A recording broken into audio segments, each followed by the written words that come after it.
Bonjour à tous, c'est Guillaume, bienvenue sur Astronaute, ça me fait plaisir de vous retrouver aujourd'hui pour une nouvelle vidéo. Aujourd'hui on va faire de la recherche d'astéroïdes. J'ai déjà fait une vidéo sur le sujet pour vous montrer un petit peu comment procéder et comment utiliser le logiciel Prism pour faire de l'étude d'astéroïdes. Donc aujourd'hui on va utiliser un champ que j'ai fait en LRVB récemment, donc c'est le champ du trio du Lion. Alors ça faisait longtemps que j'avais pas fait du LRGB, donc c'est pour ça que je vais en profiter aujourd'hui pour faire la recherche d'astéroïdes. Parce qu'on ne fait pas de recherche d'astéroïdes forcément avec des filtres à restriction type SHO. Donc on sort de la période des nébuleuses, on va plutôt vers la période des galaxies, donc on va faire de plus en plus d'images en luminance. Donc ça va me permettre et vous permettre aussi peut-être de faire de la recherche d'astéroïdes. Donc aujourd'hui j'ai utilisé le Newton Orion donc AG 10 pouces ouvert à f3.4 pour faire la recherche d'astéroïdes. Alors il n'est pas nécessaire d'avoir des très gros télescopes pour faire de la recherche d'astéroïdes. Un 500 mm ça sert à rien. Donc vous pouvez typiquement faire de la recherche d'astéroïdes avec un petit 200 mm f4. Voilà, ça vous évite de faire des temps de pause très longs. Ouvert à f4 c'est largement suffisant. Bon, évitez aussi d'aller sur des petites lunettes qui n'ont pas un pouvoir de résolution élevé. Donc voilà, franchement, typiquement, un 200 f4, c'est parfait. Et ben, on n'a plus qu'à aller voir tout ça.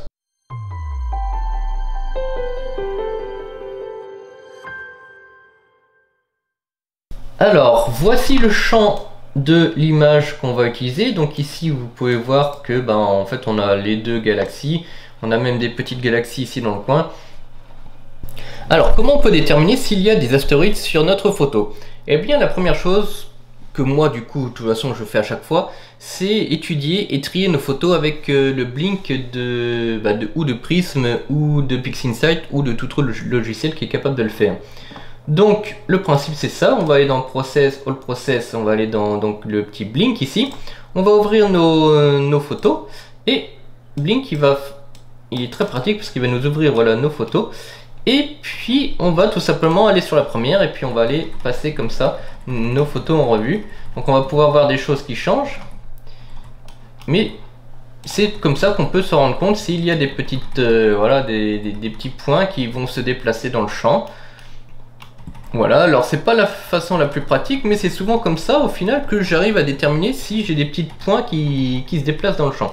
Alors franchement des fois il faut avoir un peu de chance pour le voir, ce n'est pas toujours pratique, mais c'est souvent comme ça que vous allez quand même. Tiens, regardez bien là, si je zoome, alors les images ne sont pas alignées, mais on peut voir qu'il y a des points qui se déplacent ici, deux points qui se déplacent, donc ça c'est quasiment sûr, c'est des astéroïdes.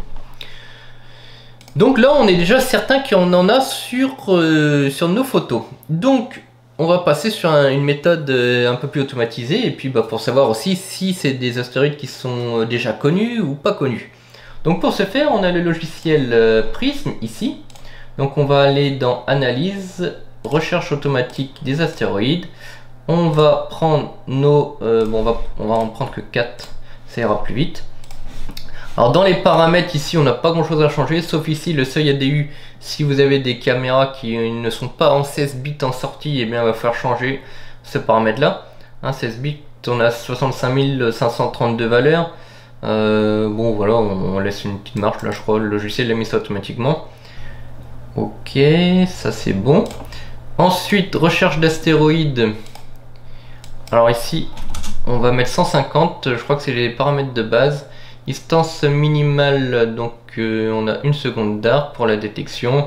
Nombre d'images prises en compte, donc là on va en avoir 4.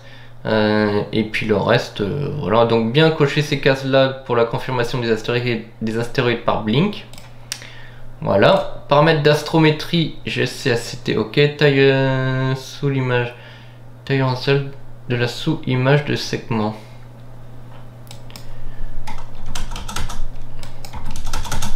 Niveau des messages, moyen, on va mettre orienté en haut au nord-est, on s'en fout. Degré du polynôme 2. Nombre automatique d'étoiles de comparaison. Ok. Ça, c'est les valeurs. Bon, ça, c'est mes petites choses. Donc, j'ai utilisé un télescope de 250 de diamètre ouvert à f3.4. Alors, il faut savoir que pour faire la détection de l'astéroïde, il ne faut pas non plus avoir des trop petits diamètres qui vont avoir un pouvoir de résolution trop bas. Et il faut avoir un télescope qui est relativement ouvert parce qu'on va faire des pauses. Vous pouvez faire des pauses de 300, 600 secondes si vous voulez, mais bon, franchement, plus votre télescope sera ouvert, plus vous allez pouvoir faire des pauses courtes. Ici, j'ai utilisé des pauses de 180 secondes avec un télescope Newton, donc de 250 mm de diamètre ouvert à f3.4. Mais typiquement, le télescope le plus classique, et je veux pas dire low cost, c'est pas un low cost, mais en rapport qualité-prix qui sera le meilleur pour faire ça, c'est bien tout simplement un Newton 200-800, donc un 200 f4. Donc ensuite on clique OK et on lance l'opération. Et ici on se retrouve donc avec le bling que nous propose Prism, où il va nous demander de valider en fait si c'est un astéroïde ou pas. Donc il y a des choses très faibles, hein, comme on voit ici. Donc ici c'en est un, donc on valide. Ici c'en est un aussi. Ici c'en est un aussi. Ici, eh bien on en a un aussi. Ici aussi. Ah, celui-là, vous voyez, il va passer devant l'étoile. Ça, c'est quelque chose qui est très intéressant. Parce qu'on peut faire après une étude de la diminution de luminosité de l'étoile quand elle est occultée par un astéroïde. D'ailleurs, on pourra peut-être faire quelque chose avec ça, c'est intéressant. Ici, alors celui-là, il est vraiment très lumineux. Voilà, ici on en a un autre, ici on en a un tout faible, alors ici on en a aussi un très lumineux encore. Ici on a quelque chose aussi qui est pas très lumineux lui par contre. Là c'est pareil, là c'est pareil, là c'est pareil. Alors là vous voyez c'est les deux qu'on a vu tout à l'heure sur l'image en blink. Donc il les a bien détectés. Donc ça c'est celui qui est juste au-dessus.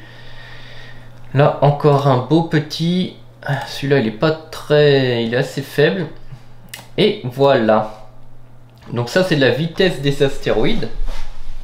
Alors ce qui est bizarre c'est qu'il m'a pas détecté, il y a de l'astrométrie qui a pas marché, pas d'astrométrie ou a échoué. Alors j'ai pas compris pourquoi, c'est bien dommage.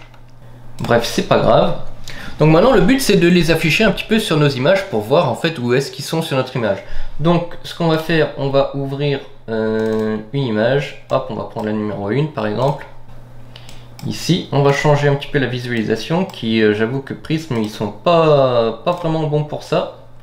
Mince. Voilà. Et maintenant, on va aller faire donc analyse, montrer la position des astéroïdes sur l'image. Alors c'est un petit peu long, je passe et on revient tout de suite. Alors une fois que Prism a bien travaillé, il nous demande si on veut afficher du coup sur l'image donc les astéroïdes connus, on va mettre oui, et il nous indique qu'on a 150 astéroïdes comètes de trouver dans l'image en fait de cette soirée là. Donc on va cliquer OK et vous voyez qu'en vert c'est les astéroïdes que j'ai trouvé moi sur mon image, et en rouge en fait on a les données du Planet Center, du Minor Planet Center. Donc du coup avec le nom de l'astéroïde. Donc si on prend celui-là, en fait c'est un astéroïde qui a été découvert en 2001. On va zoomer un peu. Hop, hop. Voilà. Donc ici on a le GLM 0049. Ça c'est le nom de ma découverte moi. Ici le nom de l'astéroïde, donc 2001 UU 164 d'une magnitude de 18,5. Donc on va prendre une petite loupe par exemple. Visualisation loupe. Hop, on va mettre là. Voilà, donc on peut le voir, il est ici. On peut voir d'ailleurs les petits points verts ici, c'est le trajet que l'astéroïde a fait. Donc du coup on peut en voir aussi ici qui sont tellement faibles en fait qu'on ne les voit pas. Alors il est peut-être juste ici mais c'est très difficile à voir. Alors ici c'est possible que ce soit le petit point là, voilà, mais le logiciel ne l'a pas détecté. Surtout que bon avec des magnitudes à 21,8, faut vraiment avoir des sacrés bons télescopes pour les voir. Donc ici on a des choses intéressantes. Ah on a celui-là qui était très intéressant. Il est à une magnitude à 16,4, c'est très lumineux. Franchement c'est très intéressant, vraiment très intéressant. Je vais essayer de faire un petit peu de photométrie là-dessus. Et on a le tout petit qui est au-dessus. Du coup on peut voir un petit peu qu'est-ce qu'on a d'autre. Voilà, le but étant de trouver en fait un carré vert tout seul qui n'a pas de carré rouge. Ce qui voudrait dire que potentiellement c'est un astéroïde nouveau qui n'a pas été détecté encore par le MPC. Et dans ce cas il faudra faire donc un petit mail. Alors j'ai jamais eu à le faire mais alors ici, il y avait un tout petit là, tout minuscule. Hop, alors ici on a celui-là. On a aussi celui-là qui était très brillant, 17,8, hein, ça correspond vraiment bien à ce qu'on a vraiment en visuel sur nos photos. Donc il est donc 17, c'est plus brillant, c'est moins brillant que 16, hein, c'est inversé en fait. Plus le chiffre est petit, et ben en fait plus c'est brillant. Voilà, on a celui-ci aussi. Qu'est-ce qu'on a d'autre? On en avait un qui allait vers une étoile aussi, ça peut être intéressant de le retrouver.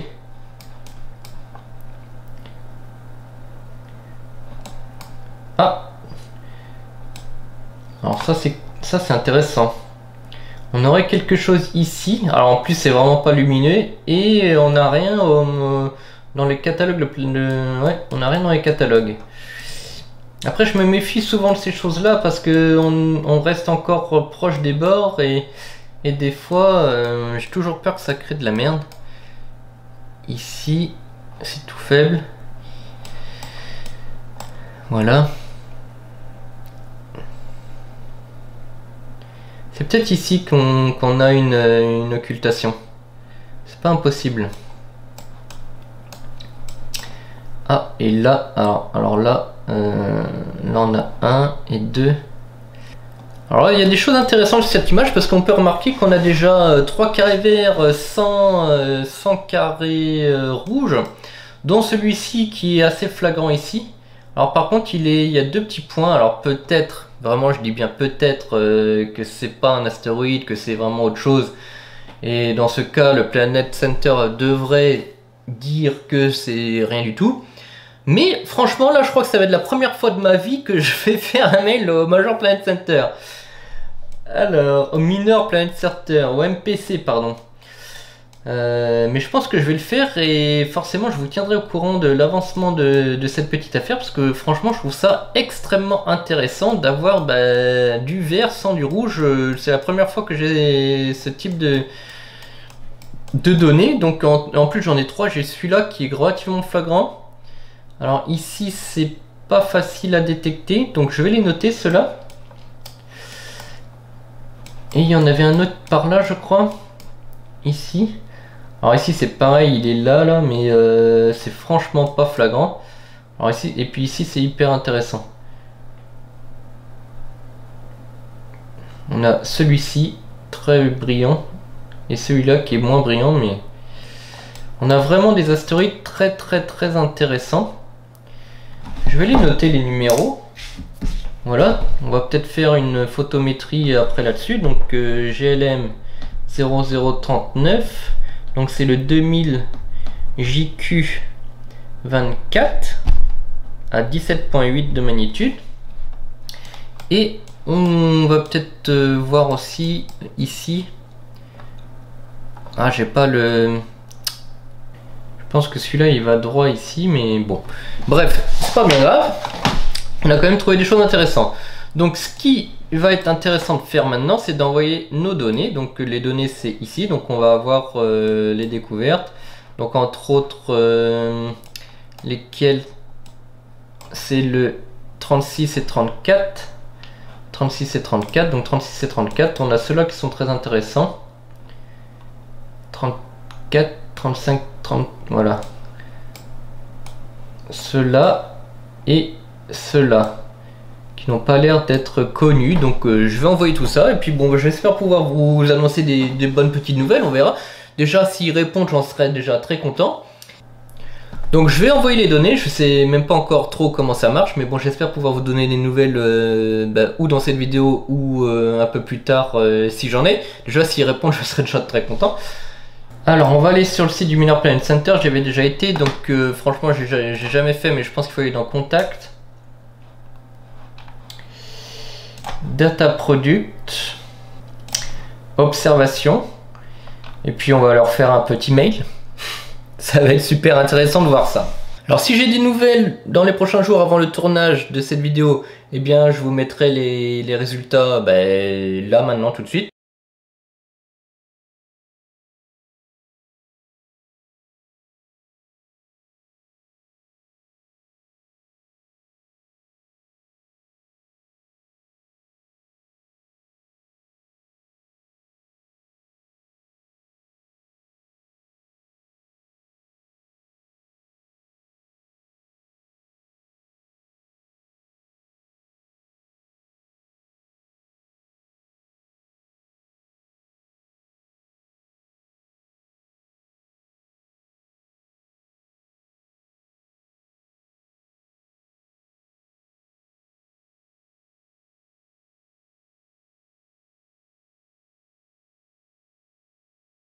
Donc sur ce, j'espère que cette petite vidéo voilà, sur les astéroïdes vous a plu. Donc vous avez vu que très souvent on aura des choses très intéressantes sur nos photos qu'on ne doute même pas, parce que tous ces astéroïdes en fait lors du pré-traitement de nos images, ils sont supprimés. Pourquoi? Parce que le logiciel, quand il fait le pré-traitement, il détecte tout ce qui n'est pas équivalent d'une image à l'autre.